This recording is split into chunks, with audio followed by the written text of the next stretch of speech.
de poser la première pierre d'une intervention multiple du groupe FDI à travers une opération maîtrise d'ouvrage directe de logements locatifs, 16 logements locatifs sociaux en plus PLAI, d'une opération qui a déjà démarré depuis quelques semaines, une opération 100% PSLA de 17 logements, la pose également d'une première pierre sur une résidence senior de 26 unités et une opération également qui va démarrer, une opération pour laquelle FDI achète du logement en VFA au groupe Angelotti, voilà, pour 37 logements. Donc vous voyez, intervention multiple.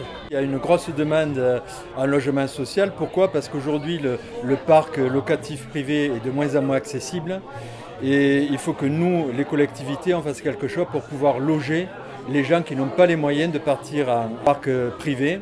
Et d'autre part aussi, il faut penser à nos seniors, qui certaines ne veulent pas partir en maison de retraite, mais par contre ne peuvent plus habiter leur logement parce que soit il est vétuste, soit parce qu'il n'est pas adapté à leur handicap. Donc c'est leur donner cette phase intermédiaire d'un logement accessible et dans un cadre quand même de proximité, de végétation, voilà, qui leur sera que propice. La ZAC, c'est toujours une opération publique qui, en tout cas pour celle-ci et pour bien d'autres, heureusement pour nous, est confiée à un aménageur privé. Mais il y a toujours la volonté de l'aménageur, mais aussi de ses partenaires, dont fait partie FDI, d'autres aussi, mais c'est souvent FDI, d'avoir les mêmes valeurs de qualité et de respect des engagements que l'on prend au départ et qu'il faut respecter jusqu'au bout pour que la commune, le maire en particulier, soit content et ravi et ne regrette pas de nous avoir choisi comme aménageur de son opération et de son nouveau quartier.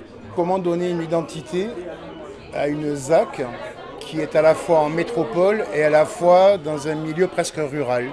Comment trouver ce juste équilibre d'une ZAC qui ressemble qu'à Saussan et qu'on ne retrouverait pas dans un autre village? C'est comment on va insérer de l'habitat individuel, comment on va faire du groupe aidance, comment on va faire de la résidence senior, et puis surtout cette multiplicité de formes urbaines amène une multiplicité d'habitants et un petit peu toutes les strates d'une société. On a servi un peu tout le monde sans isoler les uns des autres.